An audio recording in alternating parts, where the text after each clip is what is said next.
pharmacist. If you guys have never met me before, I am the stewardship pharmacist for the Chicago Department of Public Health. We wanted to welcome everyone to our first NHSN antibiotic use and resistance work group. We're so happy that you guys can join us. And I'm going to show our agenda that we had. It was similar to the one that we blasted. I am going to turn off my camera just so that you guys don't have me staring at you through Teams, but it was nice to see all you guys. So as far as the agenda, I just want to let you guys know that we are also recording this session for those who can not attend, and we're going to be able to post that into our stewardship page on our HAN website, which we'll talk about later. And I wanted to let you go ahead and read the agenda. We have introductions that we're going to be starting with our CDPH staff. We're going to go over the NHSN AU/AR overview slides. We're also going to be going over the survey that many of you received and going over the analysis of that, and then closing off with questions and answers and open discussion. So I wanted to introduce you to our wonderful team at the Chicago Department of Public Health. We are very fortunate to have two co-medical directors, Dr. Stephanie Black and Dr. Do-Young Kim, both who are infectious disease physicians, and Dr. Kim is also a clinical microbiologist. And then we have an antimicrobial stewardship pharmacist, which is myself.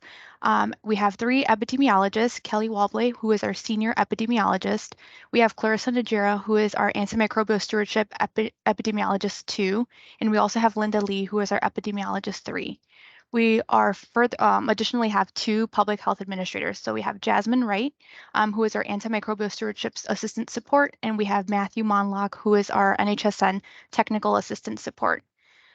We also have Masters in Public Health student interns and pharmacy students and residents that we'll be planning on hosting in the upcoming future. So I wanted to provide some background today on the NHSN mandate that's happening in 2024. I'm sure you guys have probably seen this material before if you've attended the CDC office hours and the NHSN webinars that have been hosted within the last year by the CDC and NHSN. But I wanted to emphasize that we are not NHSN experts, but we are definitely learning on this a lot in this area and are planning on learning more as we work together and we move forward through this mandate coming next year. So let's get started. So NHSN, the AU module allows hospitals to electronically report and analyze antibiotic-related data. There's an AU and an AR option. The AU, which is antibiotic use, is used to assess the use of specific antimicrobial agents. The AR option is used to assess patient isolates that test resistance to specific antimicrobial agents. The primary objective is to provide risk-adjusted intra and inter-facility benchmarking of antimicrobial usage and resistance. Secondary objective evaluates the trends of antimicrobial usage and resistance over time at a facility, state, and national level. NHSN antibiotic use module. So this is giving us a broad overview of where we at as a nation, as a state, and as our city, Chicago.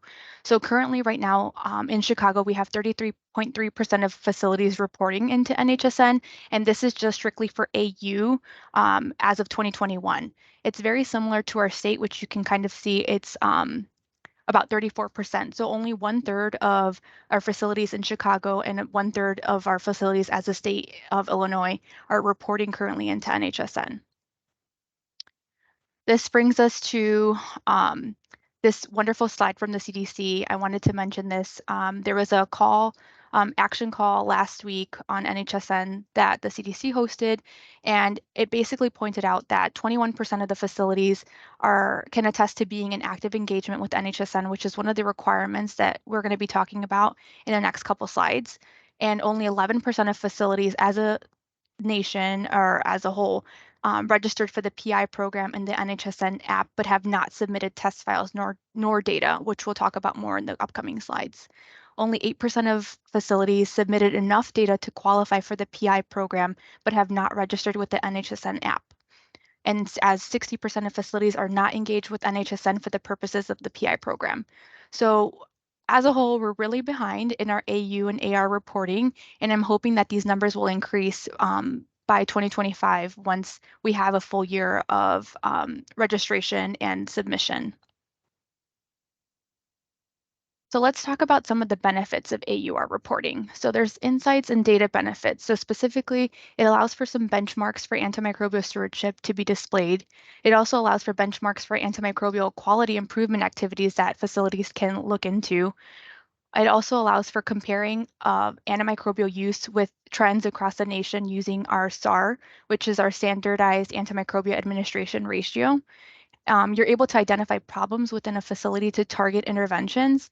And additionally, you get antimicrobial stewardship guidance from Chicago Antimicrobial Stewardship Team as we were able to see those data points as well. As far as on the regulatory and payment benefits, so you're able to meet the CMS promoting inoperability requirement that has been added for cycle year 2024.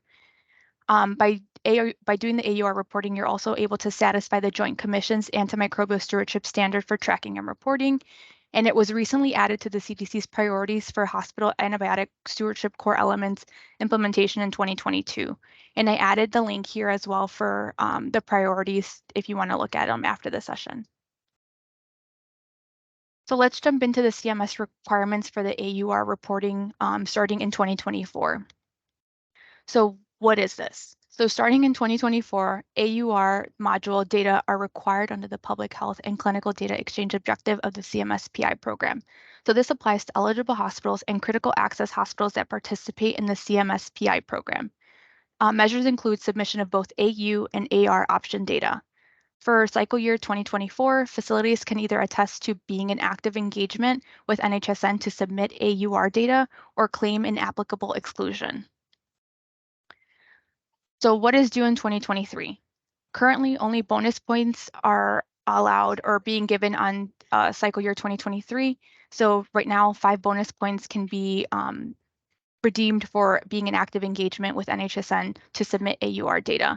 However, starting in 2024, AUR starts moving out of public health registry reporting measures and becomes its own required measure. Oh, somebody said the slides are not advancing. Can you guys confirm that the slides are advanced?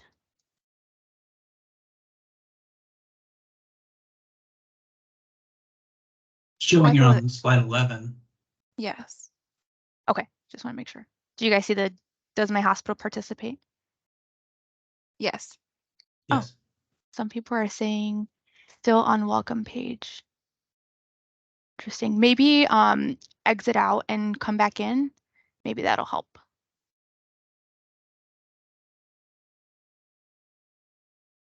Still slide 5. Interesting. Let me see. Give me 1 second, guys.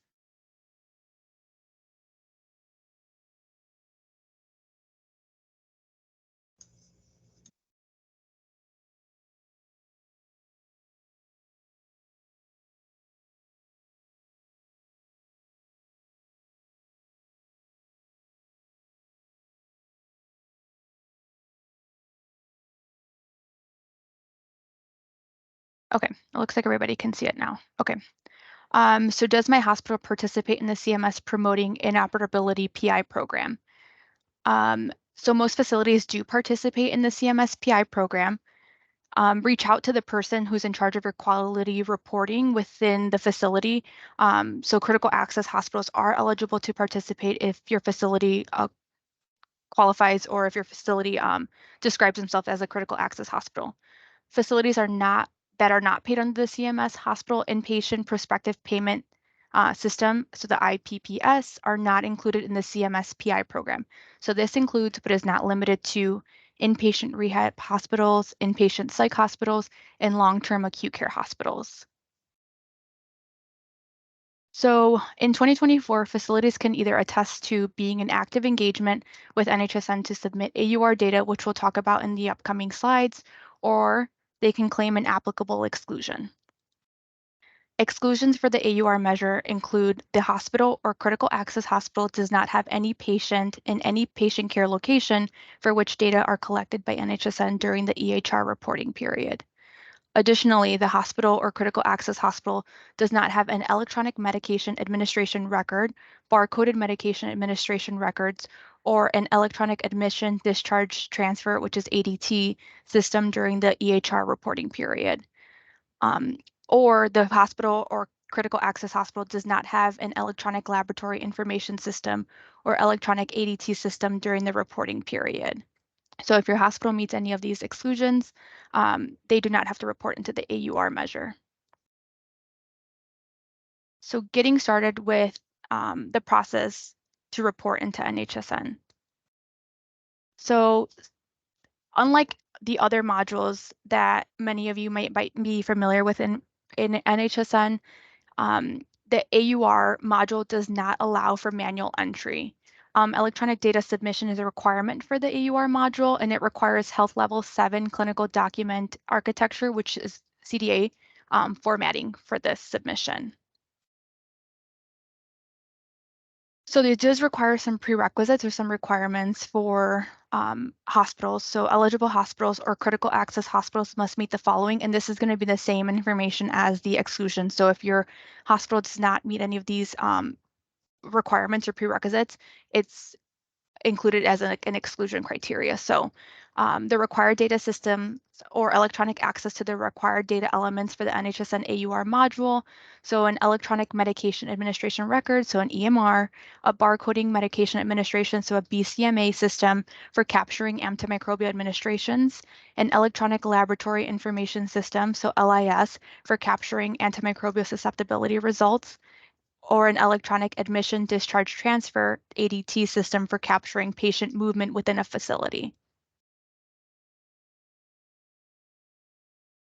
So let's talk about the additional step that's required. So the use of vendor or homegrown technology that has been NHSN validated in Office of the National Coordinator for Health Information Technology, so ONC certified. So NHSN vendor validation process involves using NHSN provided synthetic data to confirm vendor homegrown software can accurately compile and aggregate AU and AR data according to the NHSN AUR module protocol. We have a list of AU and AR NHSN validated vendor softwares on the next slide.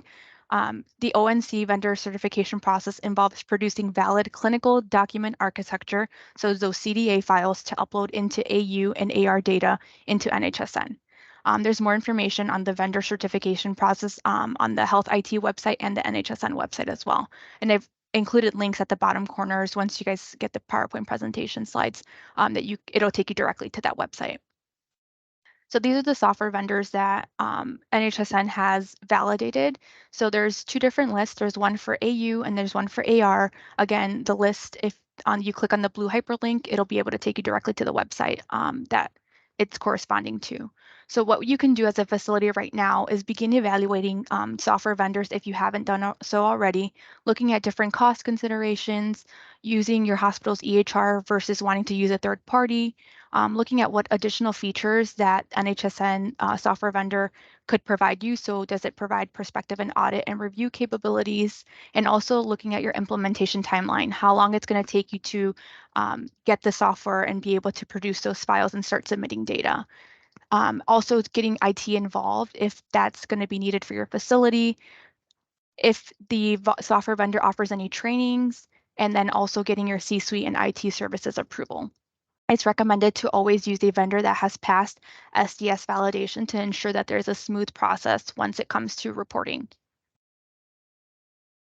So let's talk about our options.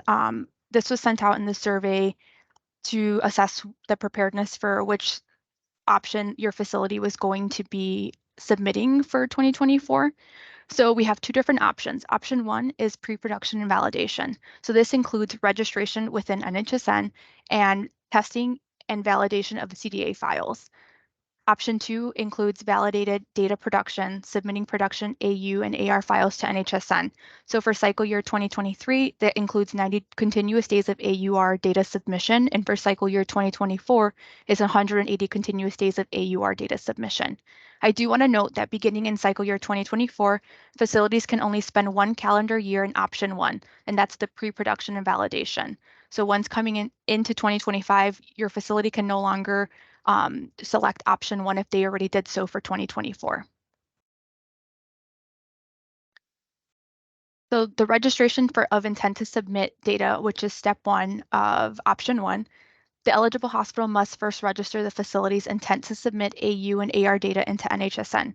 Facilities should not register intent to submit data until they have verified that the vendor being used has been certified, and that goes back to those CDA files. After logging into NHSN facility, click Facility, as you see on the right-hand screen picture, then AUR PI registration on the left-hand navigation bar. On the AUR Promoting Inoperability Program registration page at the bottom, you'll read the text and check the box to automatically add your name and the facility name to the form. That's certifying that you're registering your facility into the PI program.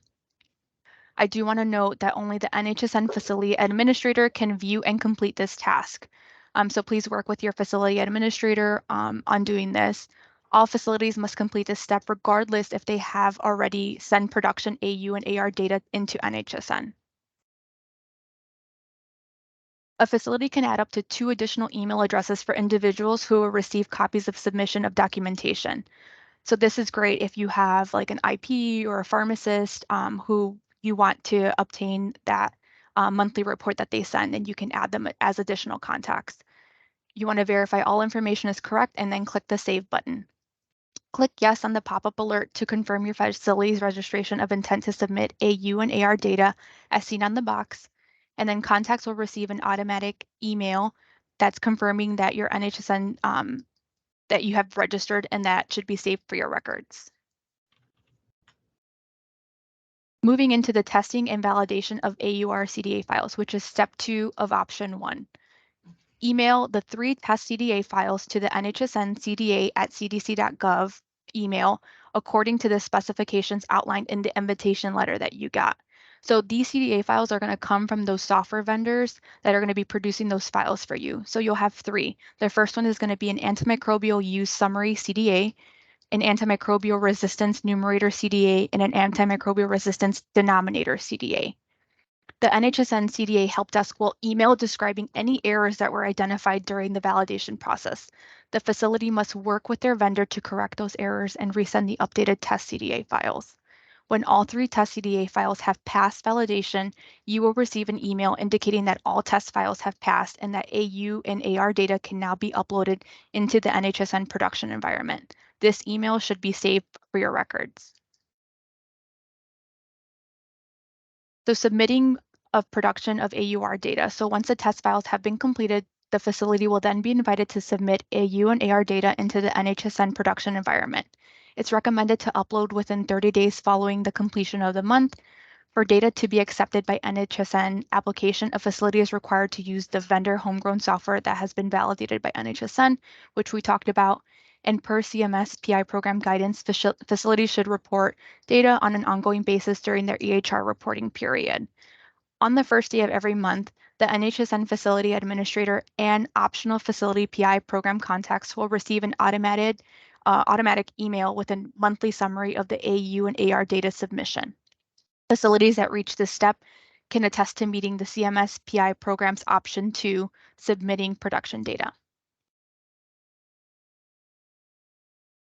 So, what can you do to get started today? As of right now, if you haven't registered with NHSN or submitted any data, there are some completed antimicrobial use training training sessions that are sponsored by the CDC. And there's also the antimicrobial resistance training sessions that are available as well on the right-hand side. I do have the link at the bottom hand of the screen as well. There's a couple there's more for the antibiotic use, but this will kind of guide how to start, how you analyze it, what the reporting data is going to look like. Additionally, you want to make sure that you're fulfilling the basic requirements for submission of data into NHSN. So make sure that your hospital is already enrolled with NHSN, or if they haven't, how you can get started. Make sure that the hospital has mapped NHSN locations. So it's going to ask for different floors. If you have like an ICU, ER, and like pediatric ward, like all the different types of physical floor locations in your hospital, as well as the object identifier that's specifically assigned to your hospital or facility, and also getting your pharmacist involved. I know a lot of IPs are usually the ones that are reporting into NHSN, but it's a great opportunity for getting your pharmacist involved if they're not already.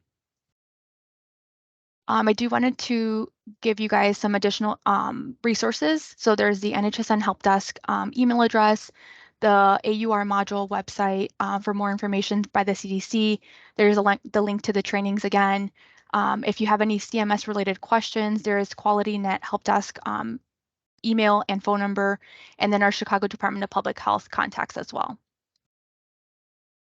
I did want to just lastly remind everyone that there is a webinar that's taking place on October 30th, so next Monday, by the CDC and NHSN. They will be having an open Q&A session that will be available for anyone to ask questions. They have an NHSN speaker who is going to be available to answer any difficult questions, any technical questions. And if you guys are available, I think there's another one, aren't available on the 30th, there's another one on December 5th as well. Yeah. We'll probably do questions at the end. I don't know if I see any questions right now. We're going to pass it on to Clarissa Najira to discuss the survey results that the facility submitted. Thanks, Star. So I'll be talking about the NHSN preparedness survey that was sent out by CDPH about a month ago. And as Star mentioned, this survey was done to assess the preparedness of facilities in reporting to the AUR module. We can go to the next slide. Thank you. So we sent the survey out to 30 facilities, and of those 30 facilities, we received 11 responses. Of those facilities that did respond, 8 reported to be currently reporting to the NHSN AU module, and then 2 reported to be currently reporting to the AR module. Here, we assess the barriers to NHSN AUR reporting that facilities report to be facing. And the most reported barrier is the need for more instruction on how to report. And then we have other listed as a barrier. And within the other category, the barriers that were listed were time and lack of knowledge and data mapping integrity. The following barrier, oh, sorry, I just want to hit, yeah, thank you. The following barrier is lack of leadership support, followed by lack of reporting software. And this is good for us to know because now we know that facilities need more instruction on how to report. And that's kind of the first step that we're taking with this meeting, kind of as an informational meeting. Here we're looking at the different EMR systems that facilities are currently using. The most utilized EMR system is Epic and then Cerner, and then Meditech and Paragon as the least utilized. Okay, and then here we have a pie chart where we can see the options that facilities are planning on completing for the 2024 cycle year.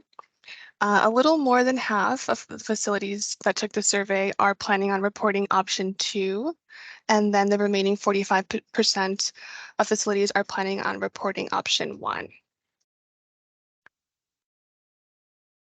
Okay, next we are looking at facilities that are or will be using an SDS validated software vendor to produce the CDA files that are needed for the NHSN AUR module.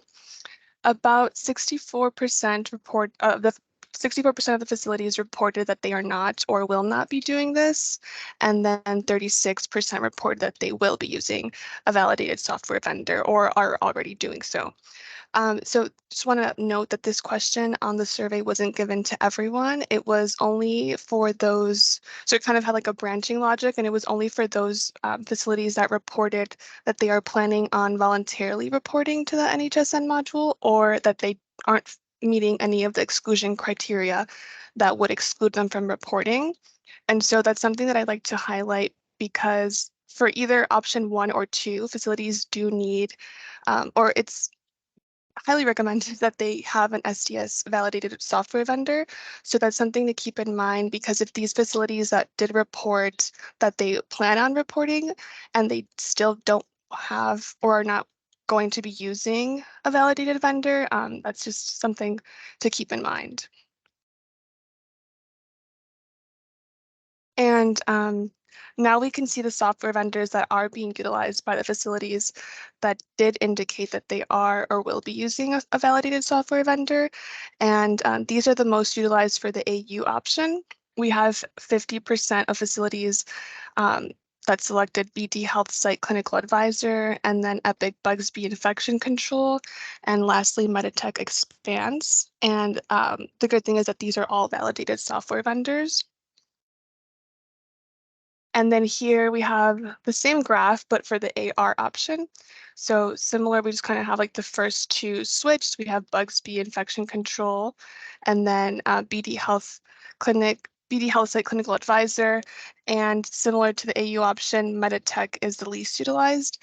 And a point that I want to make here is that some facilities indicated other for a software vendor. And some of the software vendors that were listed as other were not validated software vendors, so those are not able to produce CDA files. That's just another kind of like thing to keep in mind as the new year starts. And I think that's it. Yeah, so now I'll hand it off to Star to discuss. Thank you. Okay, so looks like we've reached our discussion point. So we have a couple questions for the group. I wanted to see if anybody had any questions regarding the information. I know it was a lot of information that was just thrown at you as far as like the overview and or the survey. If anybody wants to drop questions in the chat, and then we can read them aloud.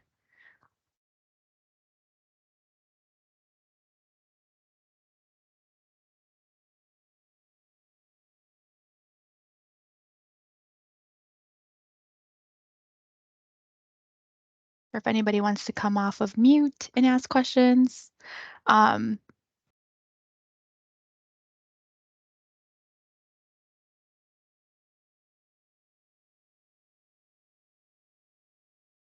Okay, so we do have some questions for the group. We are interested in knowing where your facility is generally in the process for NHSN. I know Clarissa shared that only 11 people or 11 facilities took the survey. So we wanted to kind of see, are people starting to think or starting to think about, you know, CDA or the CDA files and the software vendors, or kind of like allotting that towards like the end of the year. So if anybody wants to come off mute or in the chat.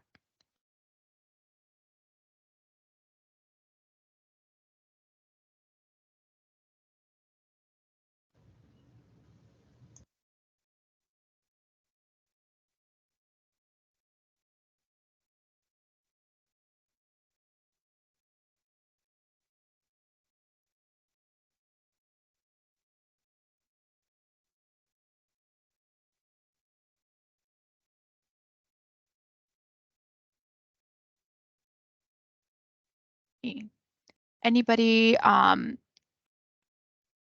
has... Looks like there is a question in the chat now. Oh, perfect. So I have a question. When you say a certified software vendor, are you referring to the EMR vendor or another third-party vendor? So that's a great question. Certified software vendors are a third-party vendor. So it can be linked to your EMR, as Clarissa had mentioned, that there's some software vendors that work with like Epic and Meditech, but from my understanding, there are it's an additional like service, not something that's usually already embedded into your EMR. Good question. Hello. Hi. Hi. I wanted to know if there was like a spec manual that you had for this new requirement. Was anything sent out previously? So yeah, that's a great question. CDC has produced some like NHSN documents or like a one-pager, but that was a question that we had wanted to ask the group as well. Do you guys feel like there's a resource that you want us to put together, or a resource that you've seen that has been helpful? Because we're more than willing to help as much as we can through this transition period. So if you feel like a CDPH provided resource guide would be helpful, we could do that. Yeah, I think that would be really helpful, something for us to follow and see. Yeah. Thank you. Yeah, we can look into that. Then we have another question. So it looks like UIC has engaged IS and have mobilized additional IS resources to devote to its given in the scope, intend to validate and submit in 2024. Yeah, so I think that's a great, that's great, Alan. I also wanted to mention too that just reminded me of something. So facilities do not have to actually submit data until January of 2025. You have until January 31st of 2025 to fully submit data. So if you are planning on submitting for 2024, you do have until up to January 31st, 2025 to submit data as well. That was one of the things that was mentioned on the CDC office hours on the NHSN.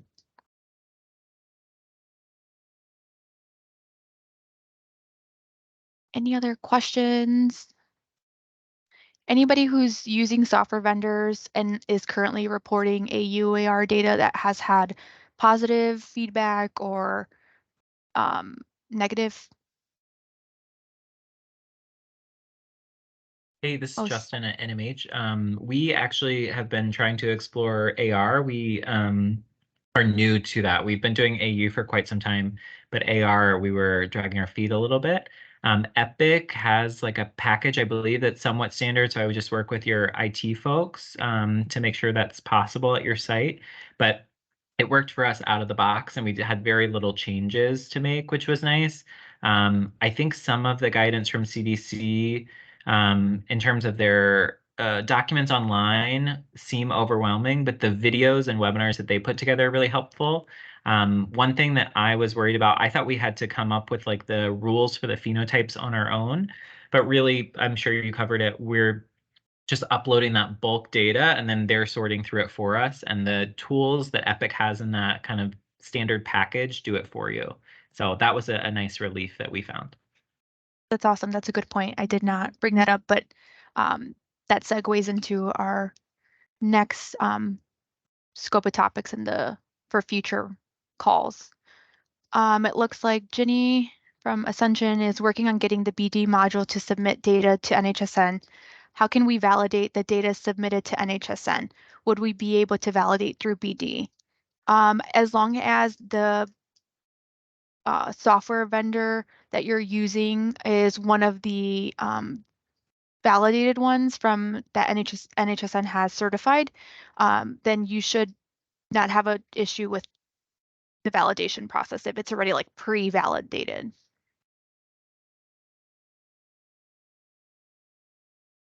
And then it looks like, Donald, we're looking for in option 1. Would that mean we would only need to transmit pre-production data for a continual 180 days?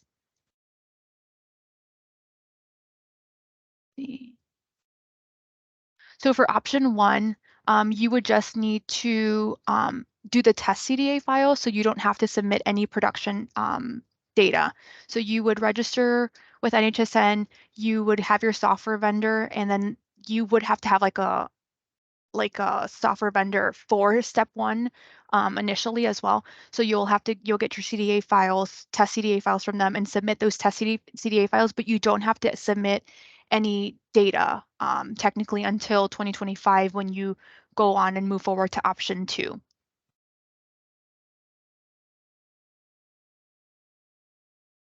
And then looks like somebody dropped in the chat. Looks like Epic has some nice features for AR. Also trying to add this to what we report. Anywhere I can get more details on what to do exactly.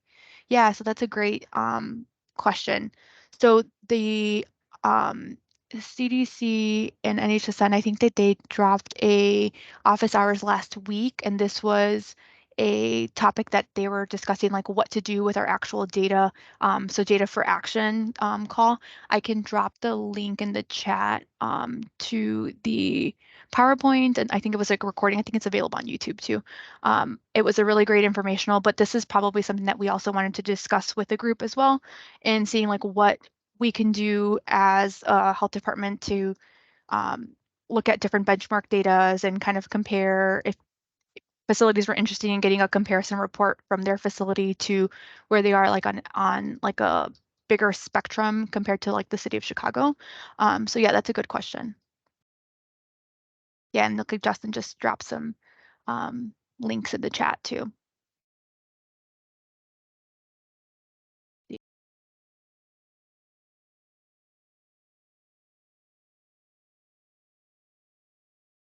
Oh, Star, you're muted.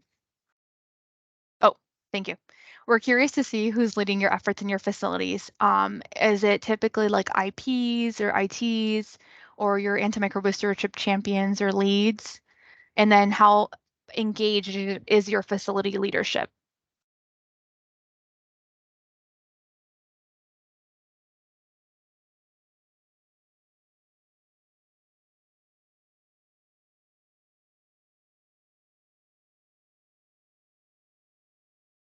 I don't know if anybody wants to drop like a raise of hands to see if it's your IP who's leading your NHSN reporting.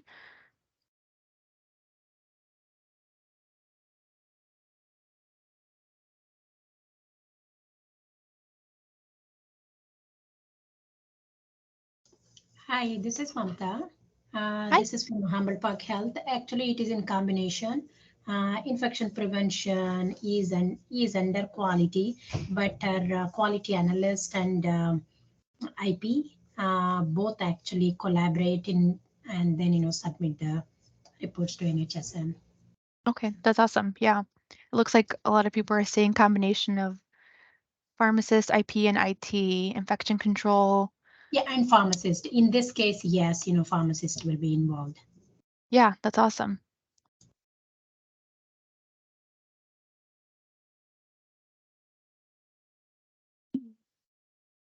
And any challenges and triumphs for those who are already reporting into the AR and AU module? If there's any tips and tricks that you would recommend for those who are getting started and those who are planning on submitting data this year. There's like a limited of facilities that are reporting.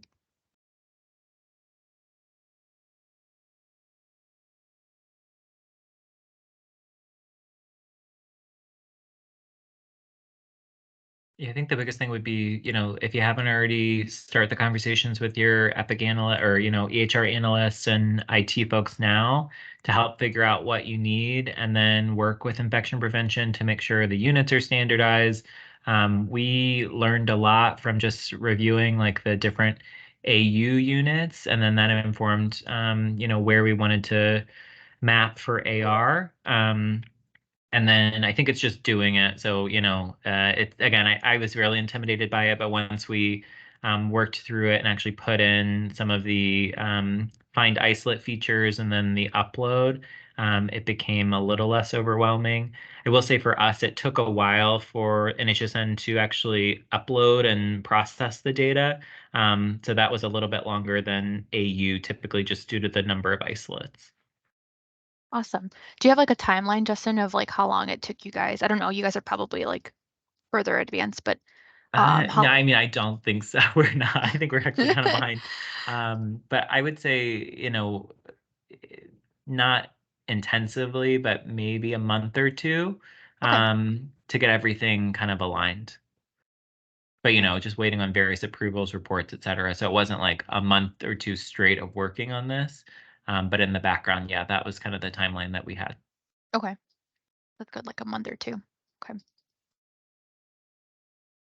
Anybody else challenges and triumphs who are reporting, or just challenges and triumphs in general as like getting started within your facility? Like, are you guys receiving pushback from leadership or funding being an issue? I know that was something that was discussed on the CDC calls.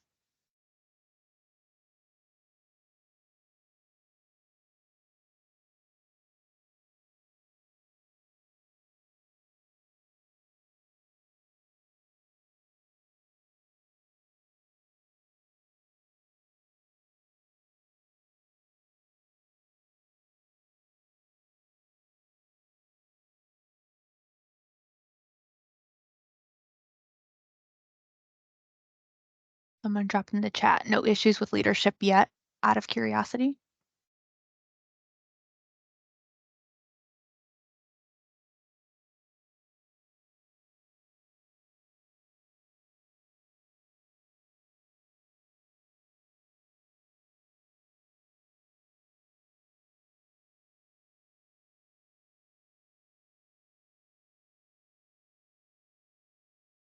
So somebody would like to know, those of you who are using BD, is it through Pyxis? So if anybody is using BD, wants to come off of mute or respond in the chat, I think that's like a great question. And then the last final question we just had, I know we talked about this already through the resources that Justin shared, and are the CDC's tools, resources helpful? I know we discussed about creating like a document that we can pass out to everybody, that maybe like a one-pager cheat sheet. Anybody who has done the AUR module trainings, have they found them helpful?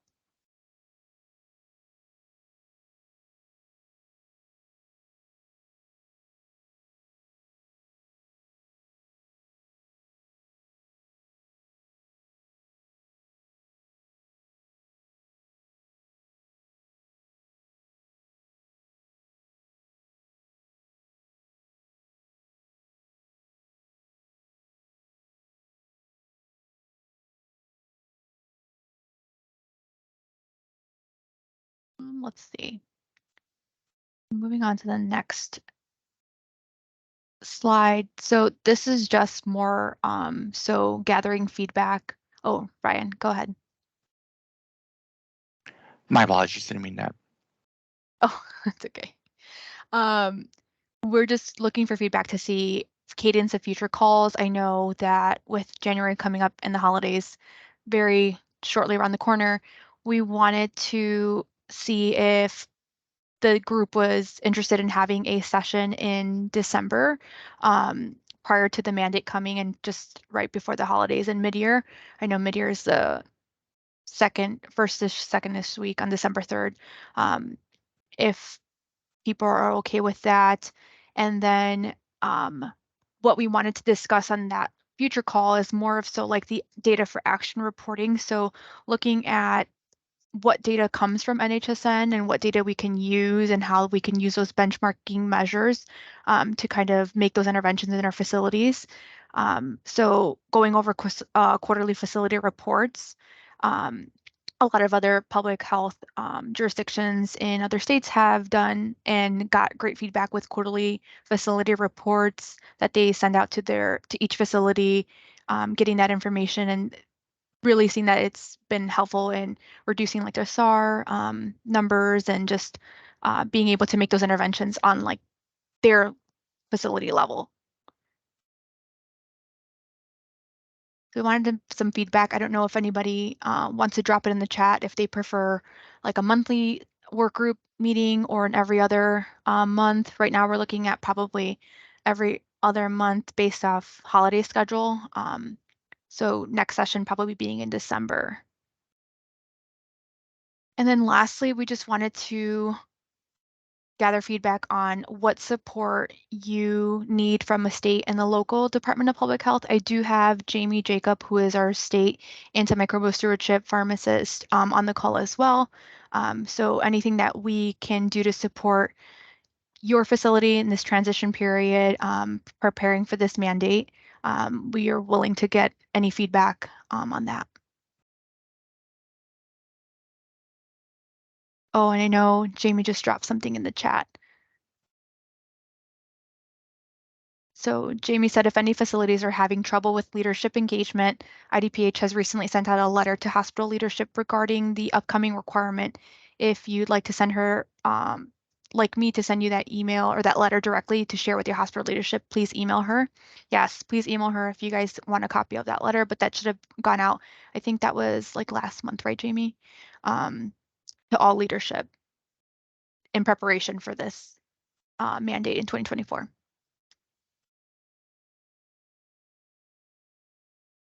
Cool. So yeah, just drop in the chat cadence for future calls. If you guys are interested in quarterly facility reporting, we are looking to have some speakers possibly from NHSN. If you guys are willing or wanting to have more information on that, speak at our next session and they'll be able to kind of answer any of the more difficult questions or technical questions if you're unable to attend any of the CDC webinar calls. in the next couple months. But lastly, I just wanted to showcase our U.S. Antibiotic Awareness Week initiative that the CDPH is having. We are participating in a social media blast, sharing pictures and hashtag to spread awareness on LinkedIn, formerly known as Twitter, IG, and Facebook. And I do want to let you guys know that we have partnered up with Light Up Chicago. So from November 18th to the 24th, local partners will illuminate structures in a vibrant purple hue and use our hashtags on their signage as part of the U.S. Antibiotic Awareness Go Purple campaign. On November 20th, we teamed up with the Blue Cross Blue Shield's building tower on 300 East Randolph Street, and we will have our Be Antibiotic Aware message featured on its renowned tower facing Lakeshore Drive. So I'm super excited about that. We encourage you to incorporate the hashtag CDPH, antimicrobial resistance, U.S. Antibiotic Awareness Week, or Purple for AR in your social media posts to help spread awareness for our Antibiotic Awareness Week in November. Yeah, with that, that is all we have for today. I remind you guys to please sign up for our Chicago HAN. I have the link attached here. We will be sending out these slides. Additionally, we will be uploading the recording for those of them people who missed a webinar work group. So we will be adding that to our Chicago HAN page. It's under, we have an antimicrobial stewardship page. If you haven't checked it out, please check it out. And you can sign up to get facility alerts regarding like IDPH and CDPH, antibiotic awareness, or antibiotic stewardship or antimicrobial stewardship, any events that are coming up. Yeah. Any additional final questions before we end today?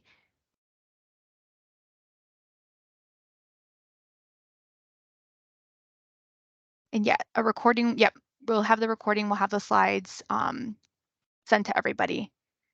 But thank you everybody for joining us today. If you have any additional questions, please reach out to us. We'll be sending the information on if you have specific questions for specific people in our group. But thanks everyone, I appreciate you taking the time. Thanks, take care.